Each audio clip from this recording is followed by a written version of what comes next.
खूप लोकांचे प्रश्न होते, पॅरालिसिस आमच्या पेशंटला झाला, इंजेक्शन दिलं आणि पेशंट बरा झाला, त्याबद्दल काय सांगणार? तर पॅरालिसिस या आजारामध्ये इस्केमिक स्ट्रोक म्हणजे जर मेंदूच्या रक्तवाहिनीमध्ये रक्ताची गुठळी झाली तर सुरुवातीला 4 ते 4.5 तासाच्या अंतरात मेंदूरोग तज्ञांच्या मार्गदर्शनात थ्रोम्बोलाइज केले गेले तर पॅरालिसिस या आजारामध्ये पेशंट पूर्ववत होऊ शकतो. परंतु सर्वच पॅरालिसिसच्या पेशंटमध्ये असे होत नाही.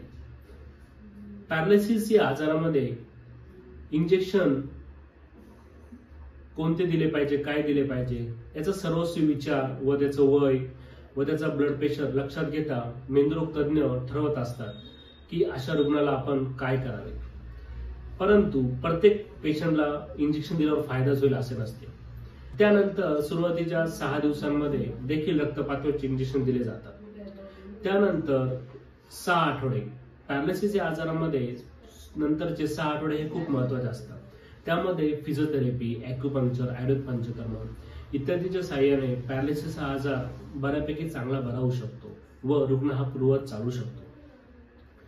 पॅरालिसिस या आजारामध्ये 6 आठवड्यानंतर 6 महिने 6 महिन्यामध्ये देखील आपण फिजिओथेरपी, पंचकर्म, ॲक्युपंक्चर इत्यादीने पॅरालिसिस या आजारावर मात करू शकतो. परंतु 6 महिने झाल्यानंतर पॅरालिसिस या आजारामध्ये कडकपणा येतो व रुग्णाला स्टिफनेस म्हणतो आपण की वेदना खूप होत असतात. अशा वेळेस कडकपणा कमी करण्यासाठी देखील बोटॉक्स नावाचे इंजेक्शन हे दिले जाते. परंतु हे डॉक्टरांच्या मार्गदर्शनात दिले पाहिजे व त्याचा किती उपयोग होईल, काय होईल हे सर्वस्व डॉक्टर ठरवू शकतात. त्यामुळे कुठल्याही अशा इंजेक्शन्स वगैरेवर विश्वास न ठेवता मेंदूरोग तज्ञांच्या सल्ल्याने व मार्गदर्शनातच असे इंजेक्शनचा उपयोग केला पाहिजे.